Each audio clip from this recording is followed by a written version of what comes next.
What's up, my peoples? It's Jay Cuttz, Salvaeco. I'm out here with a very beautiful, important show. As you can see, I have an Ecuadorian soccer jersey and an Ecuadorian flag on me. This is the first national show of my heritage and of my culture as a half Ecuadorian and Salvadoran, even though I will consider myself a little more Ecuadorian simply because I've lived there and I got to experience the culture firsthand. And that's how actually I met my friend. We were on our way back from South America in Ecuador to New York City, and I seen him at the airport years ago when I was still young, and I was very much growing. So shout outs to Jordan Moreno. What's good, bro? Yo, what's good, my brother? Good to be I'm on the right, show. fam. Doing good, man. It was crazy that day when we met on the plane. Yeah. It was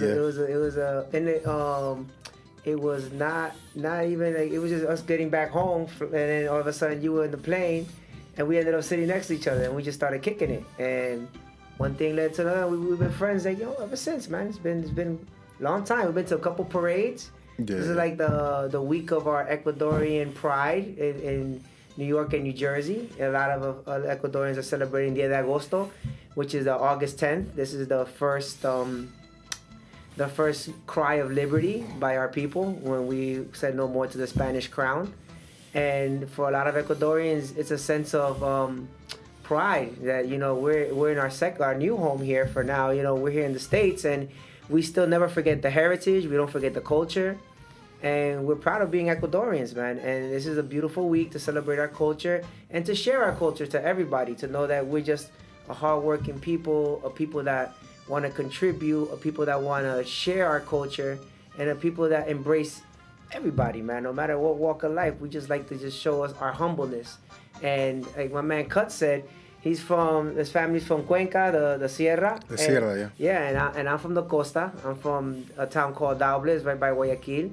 And we have the same country. We have different type of different type of mostly by geographical differences. Like he's from the Sierra and I'm from the Costa. In the Costa, we have more of a humid weather. We're more like, we're more into agrarian stuff. But the Sierra is too. But they have more of a highland weather, and they have the mountainous regions. And you guys got some beautiful water up there too, man. Crystalline from the glaciers. Amazing. Oh, exactly. You're right. Yes, since we're in a high elevation. Mm-hmm. And the water comes so pure from the glaciers. It goes right down, and it's good. It's good stuff, man. And I've been to Cuenca when I was a kid, and I've been to Baños. I've been to Machala. I've been to Quito, and I love the Sierra. The Sierra is very beautiful, and for me, the most beautiful thing is watching the clouds touch the mountains. It's like a beautiful thing. It's like heaven and earth, like meeting. You know what I mean? Exactly. It's a beautiful thing. But thank you for having me on the show, man. Oh, it's all good, bro. One of the mountains in Ecuador is actually the highest point of elevation, right, yes, on Earth in the whole world. Yes, because of the bulge that's in the equator. So, and actually bigger than Mount Everest. I think it's Chimborazo. Yeah. Yes, Chimborazo. It is the highest peak on Earth, even though it's not, it has that bulge, makes it pop up higher than Everest, which is amazing. And people want to always say, I'm going to Everest. Why'd you go to Chimborazo? It's the highest point. Exactly. Up on Earth, yeah. Yep. There was a documentary about that, about an indigenous man in that particular, place that he was, okay, saying that, he was the last guy going to that mountain specifically, to harvest ice, and he was using it to make Ecuadorian ice cream. I remember that documentary. Yeah. I forgot. I think it's Belisario, his name was, or the last Iceman. I saw that on the New York Times. The Chimborazo. Beautiful story. Beautiful story. He had a donkey, and he would take like these little paja toquilla, like this, like out of palm, and he would pick the ice, and he was like a little old guy, and you just feel like, wow, like he's literally breaking the ice from the glacier for ice cream, like the best ice cream in the area. Delicious. He was known for that, and he recently passed away like about a year ago. But his brother, I think, was gonna take on his job. I don't know if he ever did it, but it was a beautiful story. I actually saw that in the New York Times, to be honest with you. It was a great story. and it shows the resiliency of the Ecuadorian people. We don't need much as long as we're happy and we can do our job. We'll do anything, we'll do anything to have a better future, a better tomorrow, and for our children as well. I mean, I'm a father of 4, and I do what I can for my kids, and that's what family life and our culture teaches us, that we have to prepare the next generation, and we prepare them by teaching them our culture and teaching them about our food, especially food, and I think a way to show another person our culture is through our food. We have a very gastronomical menu. We got ceviche, our ceviche, which is with the ketchup and the mustard. Yeah. We got the hornado, which I love hornado, the mote and the lapingacho. Yeah. And we were just talking about this before the start. Sango. All right. Yeah. Sango is a plantain sauce, and it's from the costa with the shrimp. And I love sango. That's one of my favorite dishes. That and menestra. So, and that's a way that people can understand our culture is through our food. The way that we grow our crops. The way that we take our time to cook things. Like one of the longest ones that my aunt used to make was, I don't know if you ever had it, caldo de salchicha. I had a lot of caldos, so I can't keep track, but my grandma practically made almost all of them, man. Yo, she when made the I best was a caldos, kid, man, yeah. Mind you, I was born in New York, right? But as a kid, my mother would always make for dinner a plate of soup. No matter what day of the week it was soup, and then the rice with the meat and whatever else, and then that's the way you ate your dinner. If you didn't have your soup, you didn't have your rice. Plain as day. And it was things like that helped me reinforce my culture and my heritage, because food links us. It links us back to our ancestors. I mean, that's my humble opinion, that's what I love about our culture so much, is that we pass things on without even knowing it sometimes. You know what I mean? And the parade, like this Sunday, if you guys are going to Queens, Northern Boulevard, it's gonna be an Ecuadorian parade there. My man Cuttz is gonna be there. I'm gonna be there. I'm gonna bring my camera. I'm a photographer. I take shots and street photography, wildlife photography, and I'll be taking pictures of the parade. So if anybody wants to roll there on Sunday, we're gonna be there, right, Cuttz? Of course, man. Supporting our people, supporting the culture, and seeing the beauty of the Ecuadorian strength, right, and success. And of course, along with the acknowledgement of our history, I have also done a lot of research on the Ecuadorian diet, and it is far more healthier than a lot of diets in not only Latin America, but in the world. I did research, and on average, it's healthier than the Salvadorian diet, than the Colombian diet, than the Puerto Rican diet, than the diet in Mexico. I mean, there's just like so many other countries that I kept researching, and it just kept popping up. And it's because of what you were saying, like, we are true to our indigenous roots. This is the way that we ate before these borders were even made, before the colonizers even came to, fulfill their conquest. So the fact that we stood strong in this culture, right, of food and of, survival, says a lot, because my grandma lived to almost be 100 years old. She was like 80 something. Yeah, mine was 94. Yeah, and her sister lived to be like 95, 96. So it goes to show you, like, that diet is a hell of a life extender, And if we would have ate like that from the start, and if we would have kept eating like that, we would have been extremely healthy. We're healthy right now, but I'm talking about we would have really been healthy, right? And the beautiful thing about our culture is, when the Europeans came and they tried to put their animals, their livestock, look what we did. We took something that they didn't like to eat, like caldo de pata, for example. That's cow foot. We turned that into a delicacy. And now they love things like that, like tripe soup or was it guatita. That wasn't an indigenous food. That was something the colonizers brought, and we turned their desperdicios, or in English, their waste, we turned into a delicacy. We flipped it.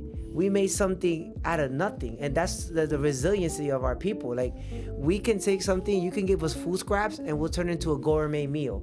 You know what I mean? And look, and our grandparents, they lived so long because they ate the meat fresh.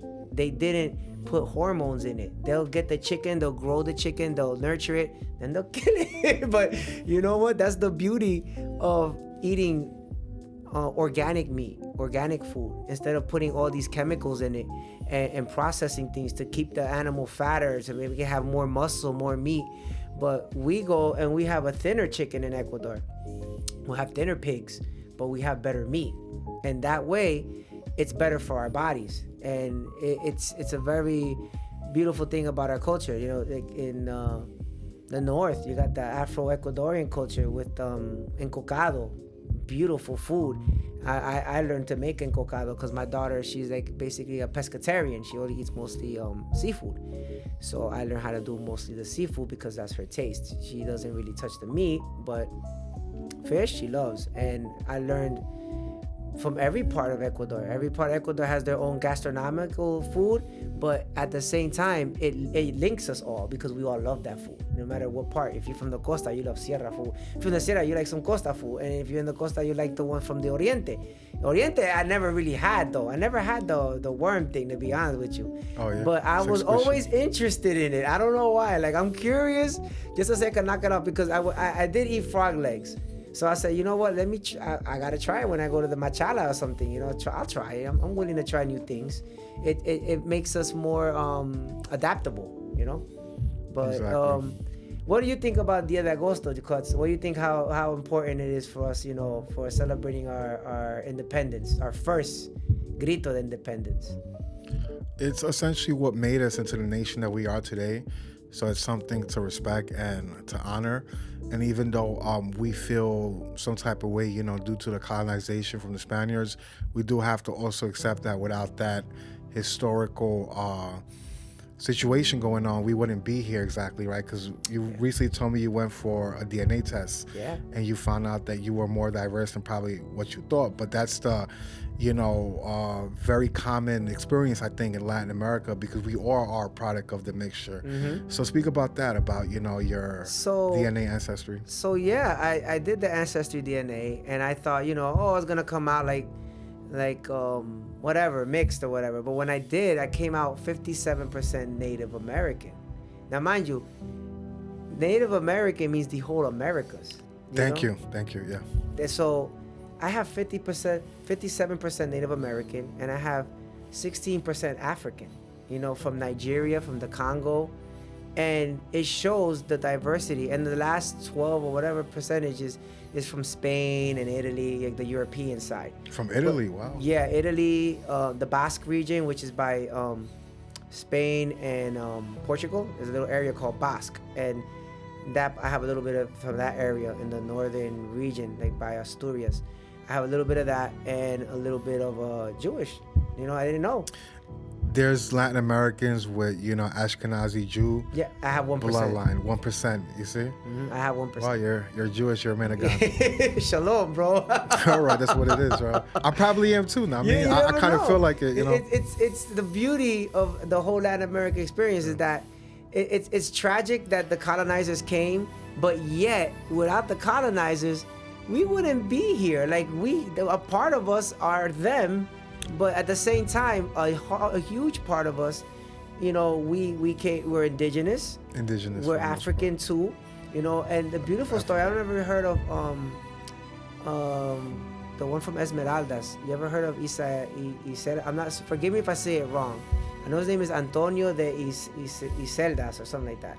And he was a Portuguese slave who was in a ship headed to Peru.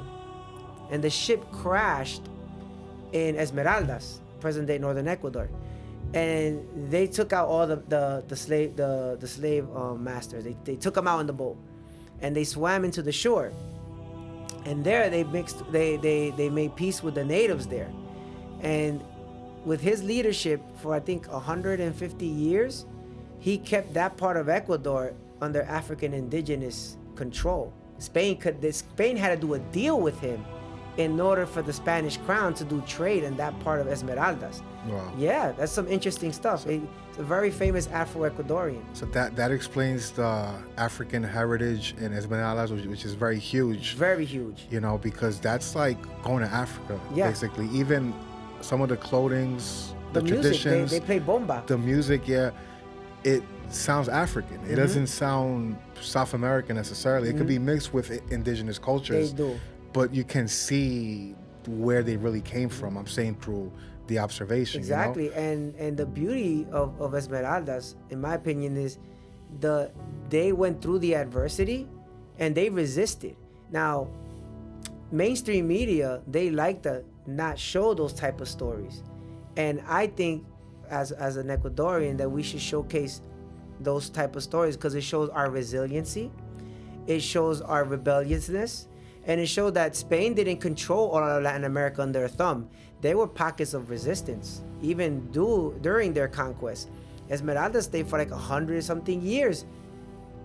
They kept the Spanish out, and they had a fusion of African and indigenous mixture, and they kept their heritage strong.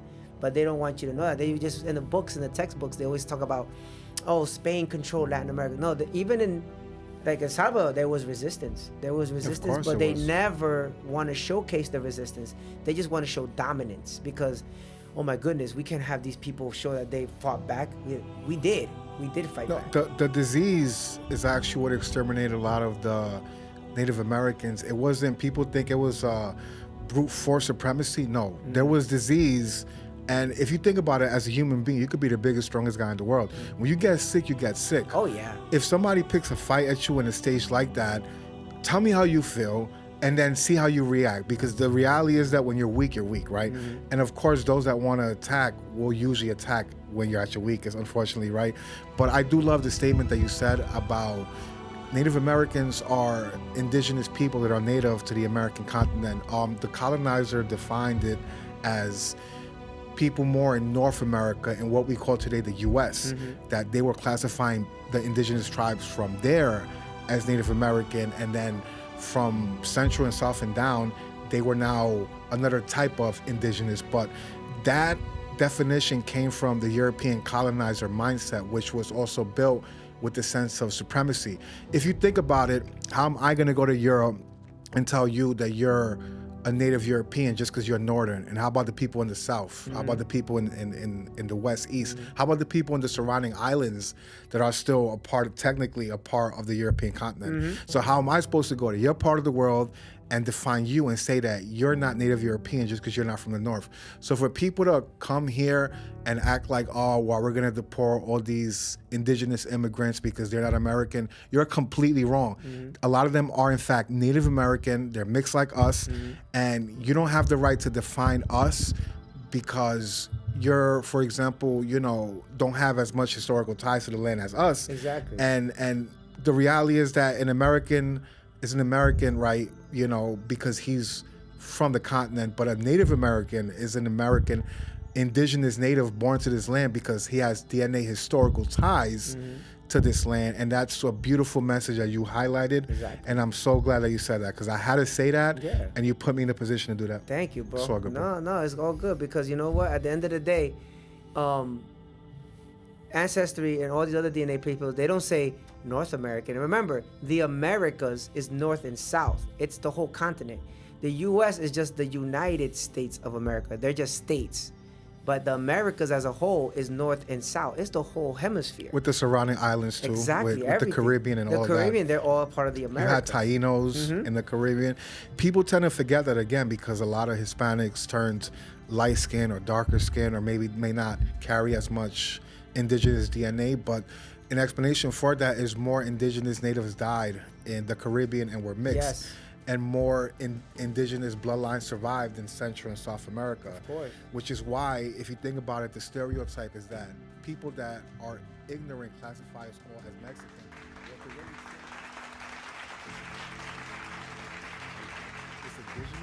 What they're really saying without knowing it, without being an educated person, is that we're indigenous. Exactly. They just don't know how to put it together. Their definition is Mexican. See, I grew up in the 80s, right? I grew up in the 80s, and as an 80s kid, growing up in the high schools of Jersey City, like, and that's just people who didn't know, and it's not their fault. They just classify it, and when I was growing up, they classified me as a Mexican. Same here. And they didn't know that Latin America has so many different cultures. Nowadays, like my kids go to school and now they know what an Ecuadorian is, they know what a Colombian is and what a Chileno is.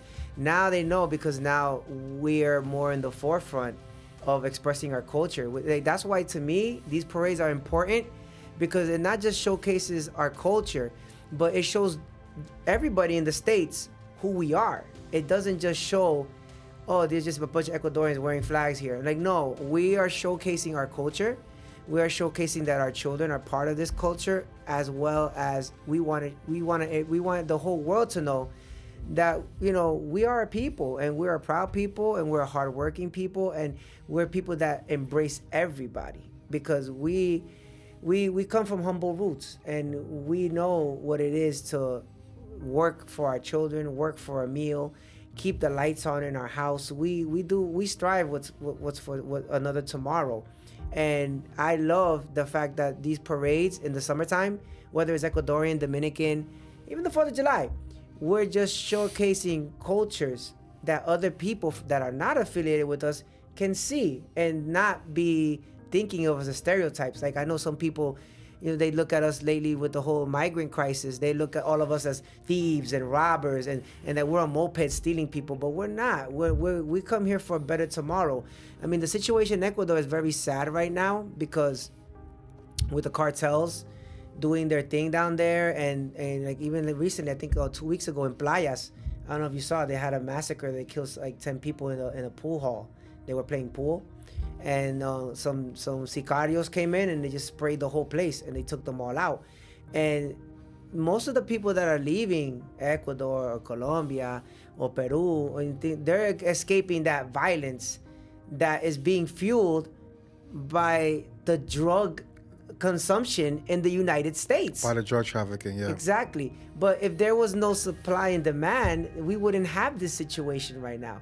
You know, basically, it's sad to say, the consumption by the users here fuel the violence back home. Of course they do. You know, and that's why we're in a situation where Ecuador is the forefront of the narco war, because Colombia and Peru, they have U.S. bases there. So where do they funnel the drugs? They funnel them through Ecuador. Ecuador has no military U.S. backing, because Correa, sad to say, took out the U.S. bases. When he did take that, people like, I don't know if you heard of, he's here now. What's his name again? From Los Choneros. I forgot his name. Fito. People like Fito became millionaires overnight. Millionaires. They were little petty drug pushers. And the minute that base in Manta got closed down, that guy became a multimillionaire. But now he's in Brooklyn with Diddy. He's in the same prison as Diddy right now. Oh, yeah, he's there, Fito. He got extradited. Did you see how they catched him?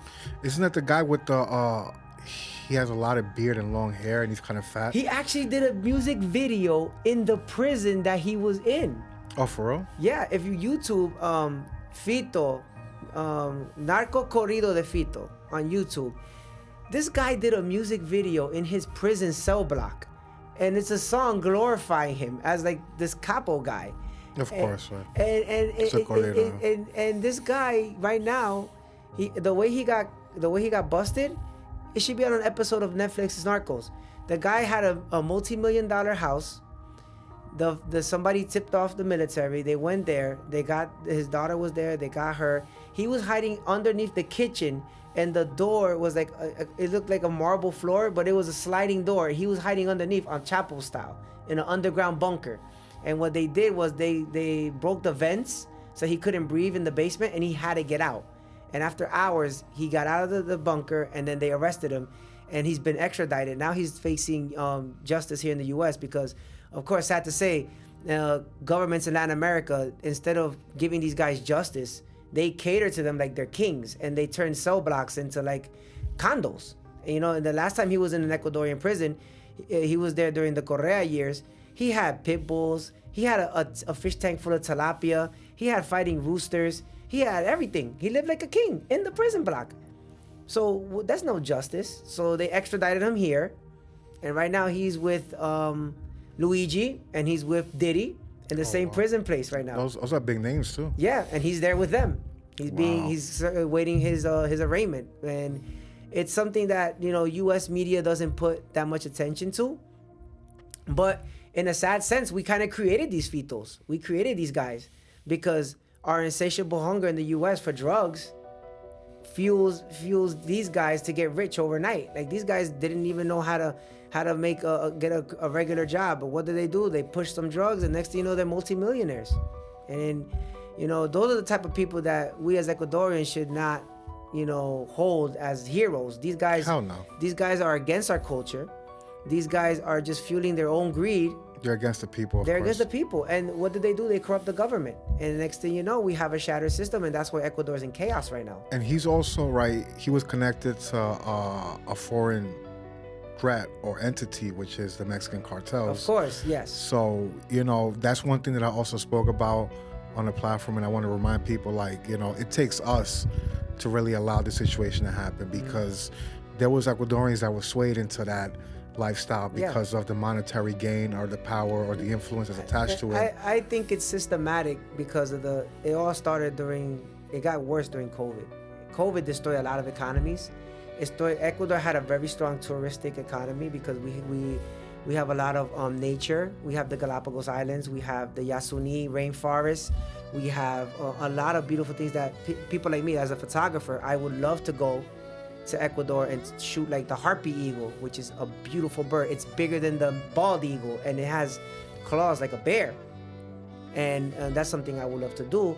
But the situation in Ecuador right now is so dangerous, you can't really go there and experience it. And when COVID hit, those businesses took a hit. The people that sell food to the tourists, the people that gave taxi rides at the airport, they all lost their jobs. So what was the quickest way to make a buck? Narco. You just push the drugs in.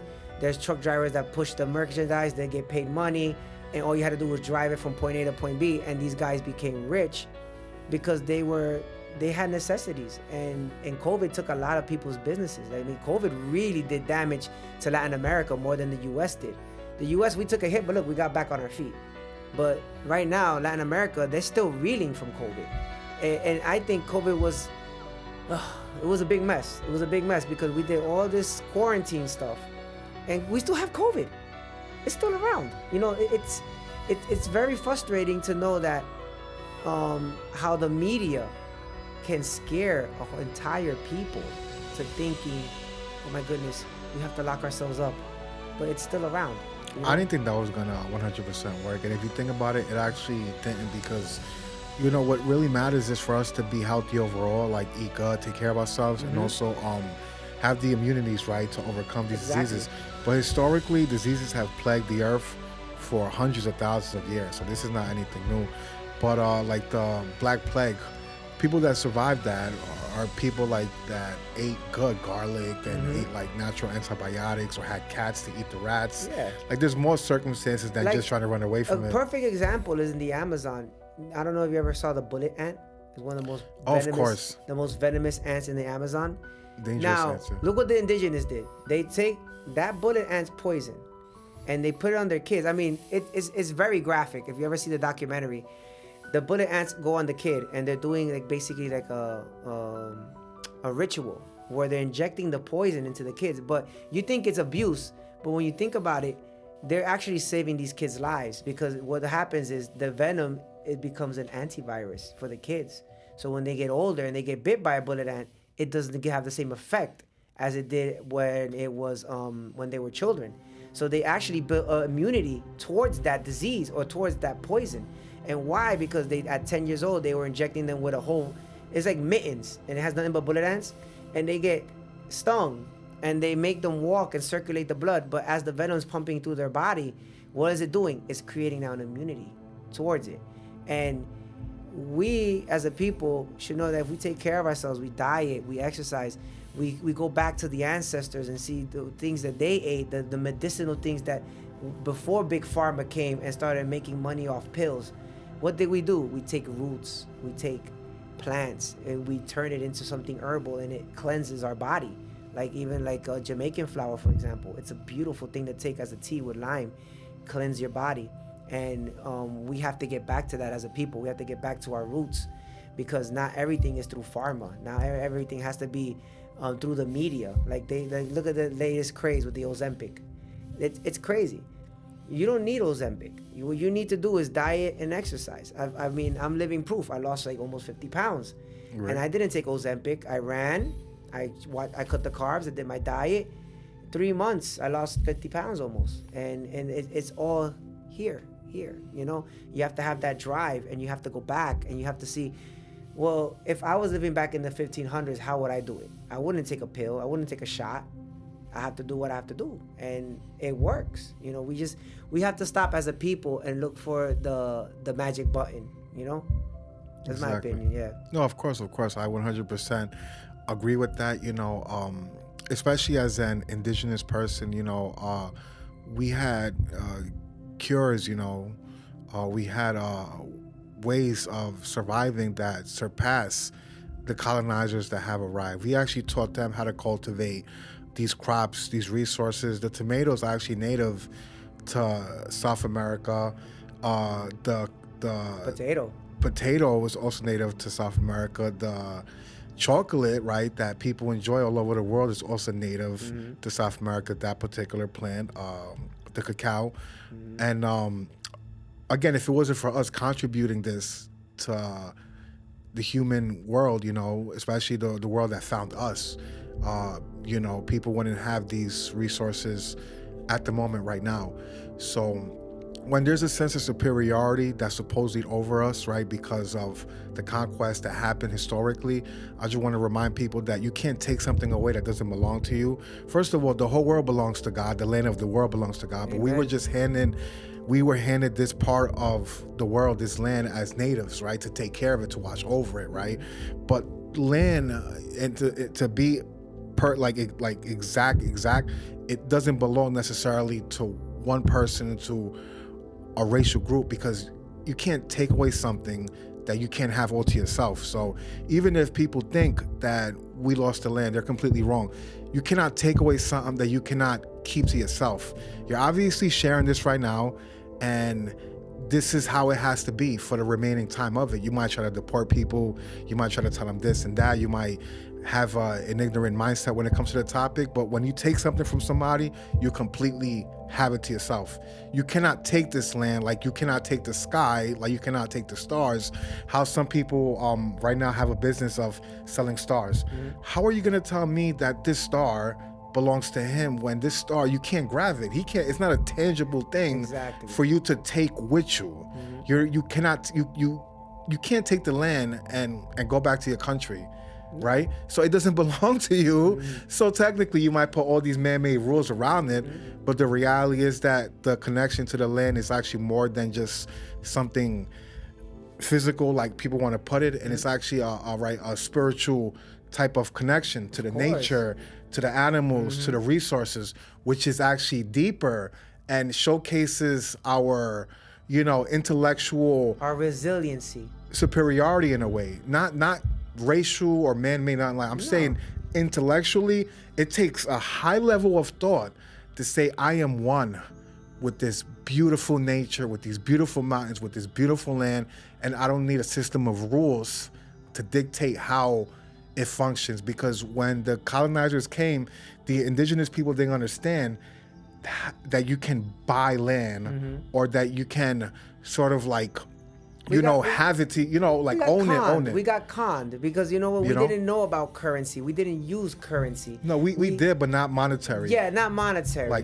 they did. Resource. Exactly. We did mostly trade. There was an article I read like about 3 months ago, how it showed the people of Manta were doing trade all the way up to Mexico in the rafts. I mean, they show the rafts. They built these rafts with houses in them, and they will be gone for months. That's why the cacao that was found, that is native to Ecuador, the cacao, it was showed up in Mexico because we traded cacao.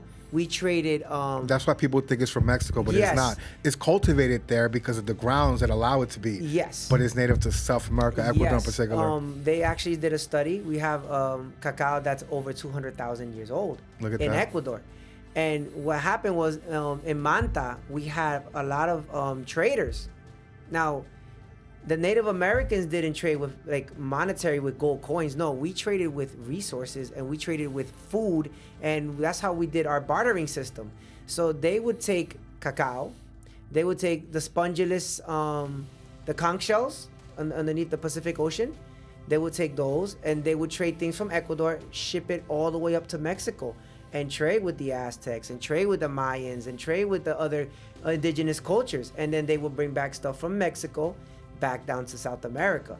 So there was a tangible, they want to make it look like that we never were connected with each other, when in reality we were. We were more connected with each other than the Europeans were connected with each other, because we did bartering, we did trading. The Taínos were going from Venezuela to the Caribbean. The Colombians were going from Colombia to the Caribbean. There was even from Mexico to Cuba, they were doing trade. And this was all before the Europeans came. There's this big lie that only they had ships. We had ships, but we didn't have the ships the Europeans had with these big stowaways and decks.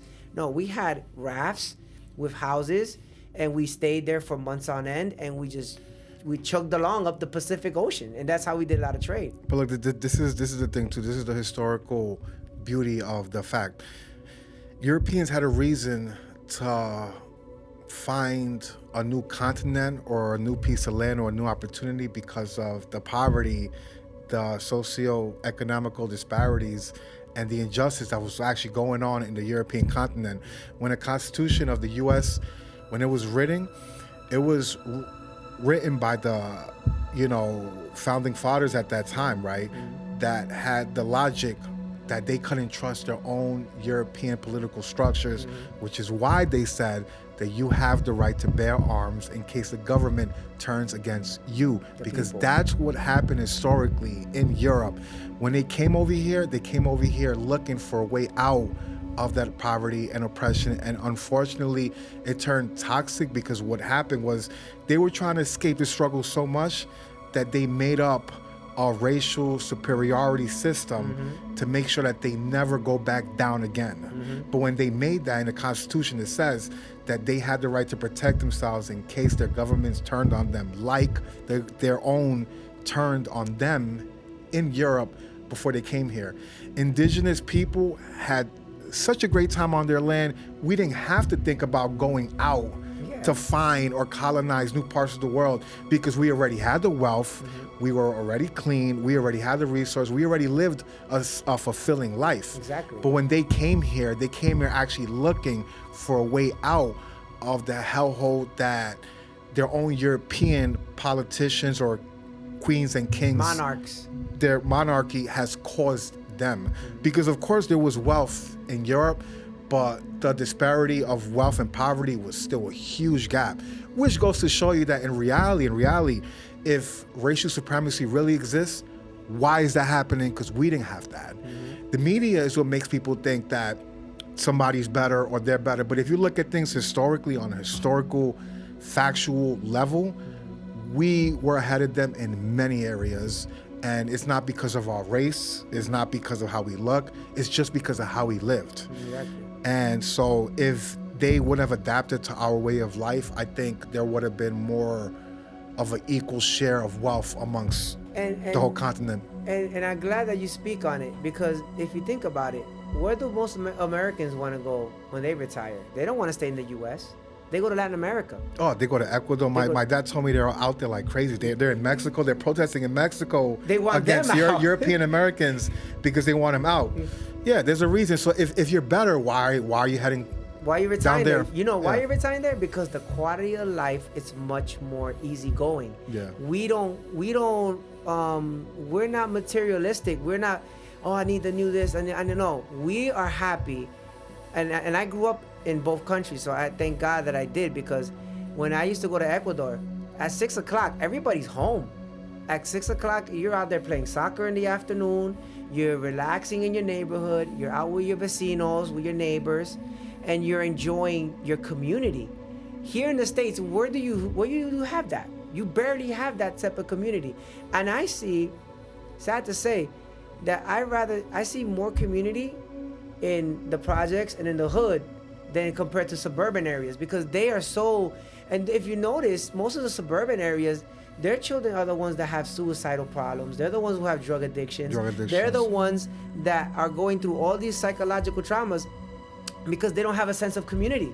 They don't. They just have a sense of, this is my house, this is my family, I'm not talking to nobody on the block. But us, as a people. Like if you go to Bloomfield Avenue, and if anybody listening on this channel, you go to Bloomfield Avenue, I call that little Ecuador.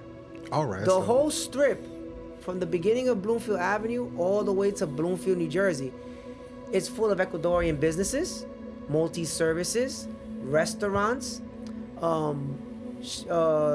barbershops. We come and we try to build our communities here, and we don't forget our roots, but at the same time we are grateful for having an opportunity to build and contribute to this what I call the American experiment, which is to have everybody from every nation here build a new thing. But I love the fact that our people in the last 5 years only, we turned that whole strip. It used to be an Italian and Puerto Rican area, Bloomfield Avenue, from one area, I think on North 6th Street up to Bloomfield. That was Little Italy. That was like nothing but Italian flags when I first moved there. And now they're gone. They're all gone. It's all Ecuadorians. We all put our businesses there. We raise our kids there. We want them to go to school there. But at the same time, we don't forget who we are. We always celebrate 10 de Agosto. We celebrate La Batalla de Pichincha, which is in May 24th. That's when so 10 de Agosto is when we first cried for liberty, but 24 de Mayo, which is the Battle of Pichincha, that's when we actually attained it, because that's the day that we fought the Spanish in Quito, and we took out the last resistance of Spain in Ecuador. Ecuador wasn't even a nation yet, but that's the day that we were free from Spain, the Spanish crown, and they were gone. And Bolivar put us into Grand Colombia, which we were going to touch base on. How, Colombia, Venezuela, and Ecuador, we have the same colors because, we all went through the independence movement of Bolivar. And that's why they call us the sons of Bolivar sometimes. But that Gran Colombia was a dream that Bolivar had, because he was like our George Washington. But his dream was to have a united South America, like the United States of America in the north. He wanted the United States of Latin America in the south, that we were all states. But the only problem was the class. We had the criollos, who were the Spanish but born in the Americas. They wanted to be the top dog, but then the bickering between them, the indigenous, the African freed, and all the other classes, they all were bickering over power. So they couldn't get themselves all on board in one plan to be a one people. And they let their class divide them, and they bickered. And that's why in Ecuador, Flores broke off first. He was the first president of Ecuador. He was Venezuelan, but he was the first president of Ecuador, Flores. He broke off first. Then Venezuela and Colombia broke off. And then later on, Panama became Panama after the United States wanted the canal. When they wanted the Panama Canal, then Panama became independent. But Panama was part of Colombia until the 1910s, 19-something. They were still part of Colombia. But it was, good old Teddy Roosevelt that wanted the canal done. So what did he do? Let's make Panama an independent country. They put a gunboat there. They scared off the Colombians, and then Panama became his own country. But they served the U.S. for the canal. And they had the canal till the late 1990s, 1999. They were still in control of the canal. So that was a thing that Panama, yes, they're their own country. Shout out to my Panamanians. But it was a bitter thing, because they became independent, but at the same time, they were a puppet of the U.S. The U.S. they were in the imperialistic stage of their nation founding, and they did the Spanish-American War, and they little by little meddled with things so that they can get benefits out of Latin American countries, like the United Fruit Company in El Salvador, when they were using rich landowners to cultivate fruit for the U.S.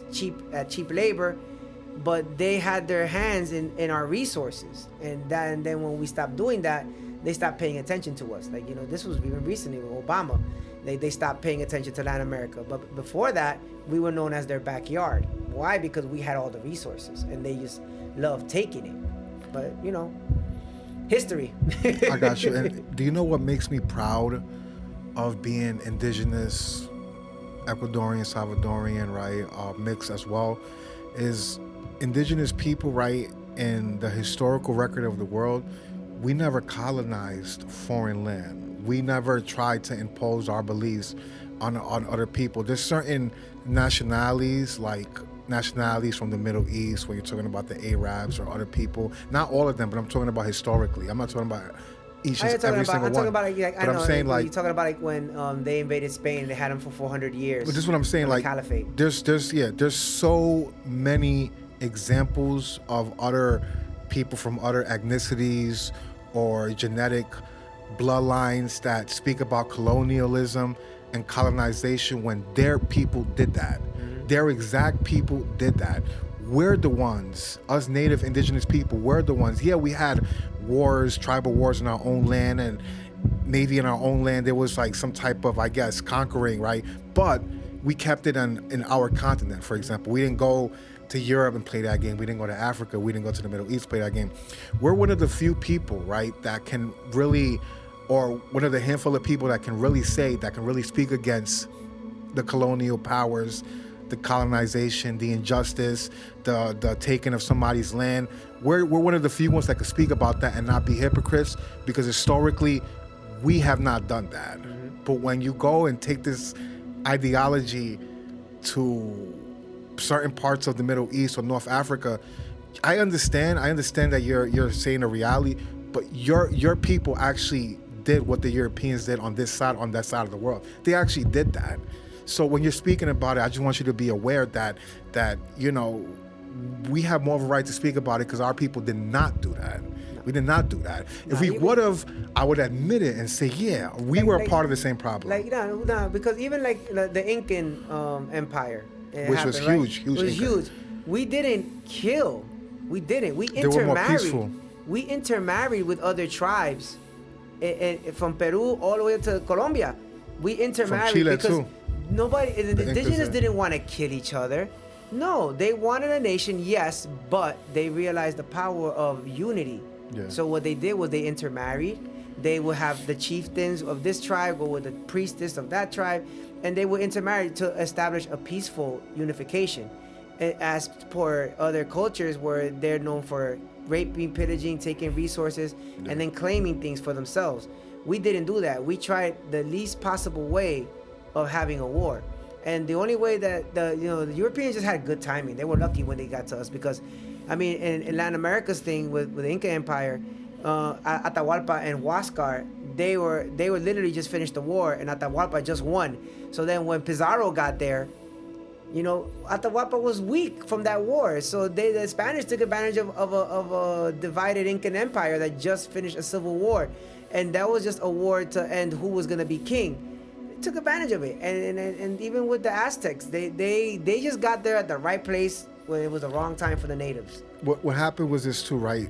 Even though the Inca tribes and the tribes in South America were known to be more peaceful, and we were also more advanced in resources. I believe we had like some type of steel, some type of like we actually were the aluminum. first ones to do that's what I'm saying. Brain surgery.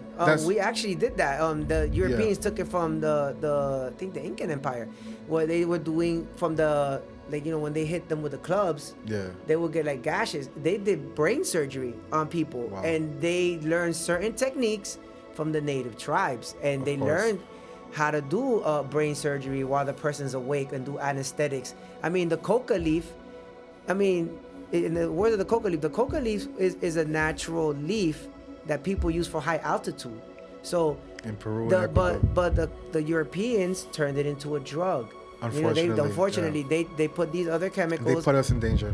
But imagine if we had the coca leaf and you're going to Mount Everest, you take the coca leaf, you're not gonna have that nausea or that lightheadedness from being in high altitude. That's what the coca leaf is original purpose is for. They make tea out of it too. It's also, I heard they chew it for pain as well. Yes, it's good for pain.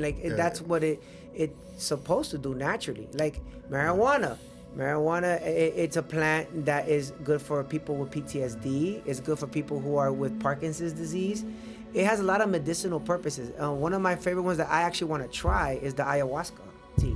Right. The ayahuasca tea is a tea that is known to, in a shaman ritual, to get you into another plane, to get in touch with, you know, the ancestors. But there's people that like to take our traditional medicines and pervert it into a drug. That's exactly what they did. Yeah, exactly. That's exactly what they did. The coca leaf, again, like how you stated, it's an indigenous resource from our people. People now in this modern day US now use it to make themselves seem cool. And this is the thing, they use these terms, oh, I got coke, I'm a pimp or whatever, I got all this cocaine. They use it to make themselves seem more gangster and cool, while unknowingly knowing, because they're very uneducated on the topic, without even realizing that it comes from us indigenous people from South America. We weren't using it as a drug, but it's just funny how I've noticed like a lot of the descendants, I guess, from colonization, from a lot of this historical injustice that has happened, not all of them, but from what I've seen, I feel like in a genetic or mental or spiritual way, they kind of still carry some of those ways, even if they try to deny it. I seen it, and it's like when they look at somebody with tattoos and they look at them being brown, and they just automatically think this is the enemy. But this is the thing, before your ancestors came here, these tattoos, this was a part of our indigenous cultures from South to Central to North America, even facial tattoos. I know it looks uncomfortable because, especially if you're not used to it, I know it can be. People with excessive even in Alaska, they have the face tattoos. You know, yeah, the Inuit, exactly. the Inuit tribe. Inuit, and they're technically what? They're also native indigenous people. They just look more Asian. Asian, exactly. But do you know why too? Because the indigenous people migrated from Asia hundreds of thousands of years ago from the land bridge, which is why the tribes in the Amazons and parts of Latin America, we look Asian. They look Asian, exactly. So, and also we have problems metabolizing alcohol like the Asians. So we're more genetically close to the Asians, but because of the narrative of white supremacy in the U.S., it seems like there's a tendency to overlook that. It's a supremacy that they want to divide and conquer. They want to exactly. They want to divide and conquer. But people listen to that because do you know why? I was exposed to that same type of media, and I see beauty in indigenous women, and African women. Of course. You know what I mean? Indian women and everything. I should be brainwashed too to look at the beauty standard and say, hey, light hair, light eyes, light skin. But I don't. So people don't have an excuse to say, oh my God, I don't like you because you're brown with tattoos, because the media has brainwashed me. Because I've seen people kind of use that narrative against me. And this is the funny part of it, or the astonishing part of it. In every part of the world, the indigenous people that are from there are the beauty standard. You go to Asia, they're the beauty standard. You go to Europe, they're the beauty standard. You go to Africa, they're the beauty standard. You come here, and somehow indigenous people are looked down at so hard by particular types of people, of course, that think like that think that they can justify their biases or their ways of being, their racial, I guess, discrimination or whatever. They think they could justify it by telling me in a certain form that, you know, I was born, for example, to, let's just say specifically, be pleasing to the eye. When indigenous people, right, have historically shown their manhood through protecting and providing, not because we were beautiful. So it's funny how society wants to now paint me out. You got to look, your skin has to be lighter, your eyes have to be lighter. No, listen, I don't have to look beautiful. I have to be a man. Exactly. And if you expect me to look beautiful, you have an issue. And this is the thing. I want to advocate for this right now.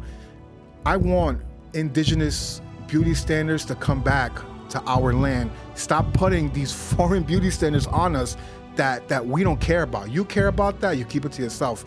Me, there's beauty in indigenous people, and they're even more beautiful when their heart is with God. Amen. That's real. Yeah, talk. because it's not just about skin color. Some people will try to say, "Oh, no, you're brown, you're beautiful." No, we're you not got colorism. to. Like, see, that's the thing. Like, the media wants to do colorism, Yeah, and they want to like separate us through that with tribalism. But we're past that, man. Yeah, we're I think, in my opinion, we're like the beauty of what it is to be America, because we're mixed with everything, bro. We're indigenous, we're black, we have everything in us, man. We have the qualities that showcase that we're resilient. That even though they wanted to put us down and they wanted to erase that we even existed in this whole continent, here we are.